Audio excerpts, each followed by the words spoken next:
I transformed my end island into the most unnecessary build, an anime reference, but this took over 30 hours, so how did I get here? Well, I spent all my last episode building a starter base, which means my house was pretty, but I wasn't really set up for any serious projects. Of course, I won't be doing all the work. That'd be silly. No, I'll be forcing my villagers into a long life of hard labor, which took a bit of setting up for me, but for you, it'll go a little something like this. Bing bong, bing bing bong. Okay, great, melon farm to trade with my infinite amount of villagers that I get from my villager breeding farm that I put into my trading hole for cheap trades. Yes, give me food and give me enchantment books, thank you, my slaves. Finally fully equipped, I headed off to the end to beat the Ender Dragon. Why I oughta. Bop! I knew my build was gonna be big, and I want to fly up to the tippy top, so I went exploring for an elytra. Hey, look, at End City. Oh, there one is. Can't happen 3 times in a— Hey, final— I found another End City. Pain. Suffering, anguish even. Life often pounds you into the ground and expects you to bounce back up into— Oh, hey, look, a boat! See, when I beat the Ender Dragon, I looked around and these long black rods reminded me of something. The chakra rods from Naruto. You know, those things that Pain and Wacky Lady who came out of nowhere at the end of a way too long arc was kind of an anticlimactic villain used on Naruto. Oh, none of you watched Naruto? Cool. Just building a big guy would be lame though. What would look sick is Kurama. And let me be dead clear, I am not talented enough to build this by myself. I yoinked a schematic, link in the description, shrinked it down, and used Lematica to copy the blocks. About 99% of this build is not me. You can probably tell which parts I altered because they look a little wonky. However, I love Naruto, and I wanted to build this, so here we are. Building montage, one of many. Let's get started. Like I said, the obsidian pillars reminded me of the chakra rods. Basically, if you get hit, you get pinned down to the ground and can't remove them. So I'll be building some Kurama through the pillars to replicate that. Oh, excuse me. Yep, coming through. If you guys are enjoying this video, please hit subscribe and help me reach my goal of 1,000 subs. Also, leave a like and let me know if my audio sounds terrible because I just got a new mic. Wait, what's that sound?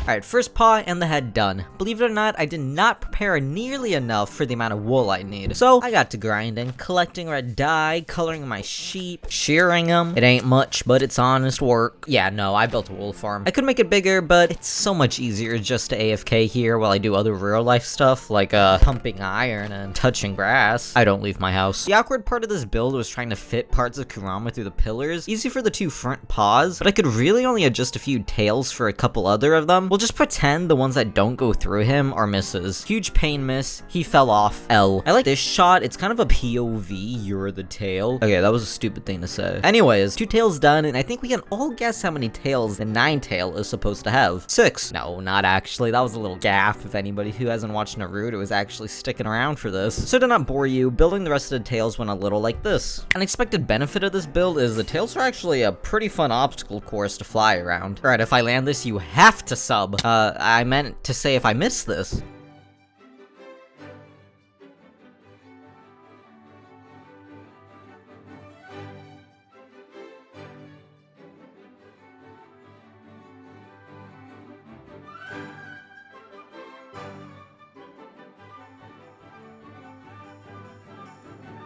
And just like that, Kurama is finished. He's just a little dirty, playing in the mud with the Enderman or something. We can't just leave the build all empty like this, though. I want to add gates to the Hidden Leaf Village. Believe it or not, the Hidden Leaf Village is not located in the end, so endstone being all over the place is not gonna cut it. Yeah, I'm gonna have to cover this whole place in dirt. Luckily, the Endermen have been helping by placing the dirt they steal from my scaffolding this whole time, so that'll be a real load off my shoulders. Step 1, collect a bunch of dirt. Though this process may look agonizingly long, I'm actually kind of a fan of mass placing blocks in this game. Just listening to music, filling in the ground. Pretty relaxing. Let's get started placing this dirt, boys, is what I'd like to say if a huge problem didn't instantly hit me. Endermen are stealing my blocks like crazy. Hope rent is low here at these crime rates. I'm gonna need a lot of torches.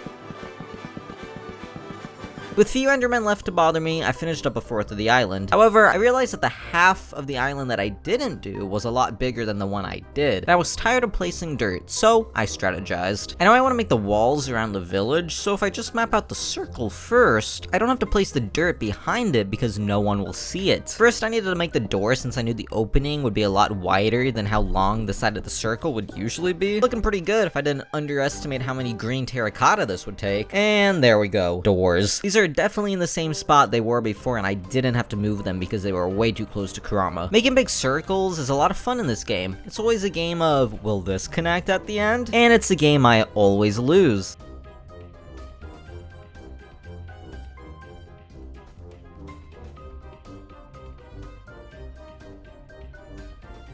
This time was no different.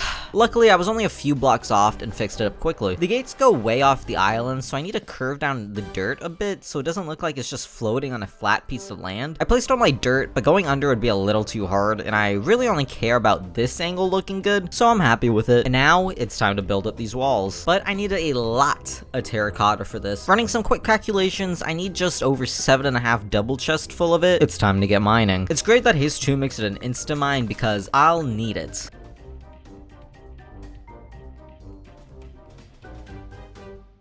A full day later, I filled 1 chest and some change. Hours in real life later, I caused some serious environmental damage in these badlands. I don't know what animals live here, but their population has most certainly been affected by this. I got back to the end and placed terracotta. Makes a pretty cool time lapse, I must say.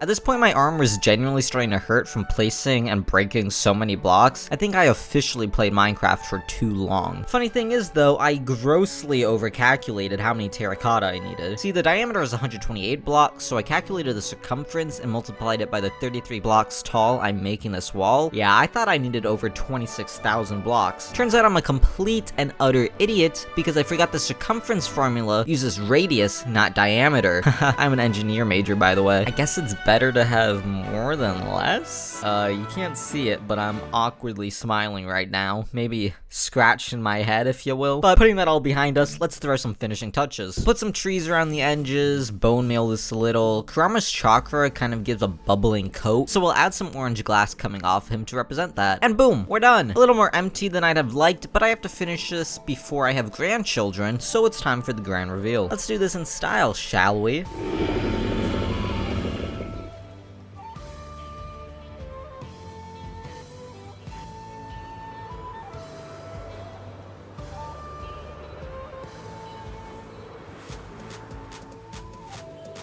I must say his face looks dope with shaders on. I love how the light with the shroom lights gives off a really cool effect. However, the fog is super thick, so let's turn that off. Oh, also, I'm in creative because I wanted to remove all the torches and turn off Enderman spawn, so this is just a backup world. Let's get one more look at this bad boy because I'm pretty happy with it. Yeah, replay mod, woohoo! I feel like I have to talk through this because I already used the music on the last showcasing, so, look at me flying around there. Pretty fun, huh? Oh, good, we're done. Well, that is that, boys. Can't wait to hardly ever be in the end to see this. Remember to hit like and subscribe. I'll catch you in the next one.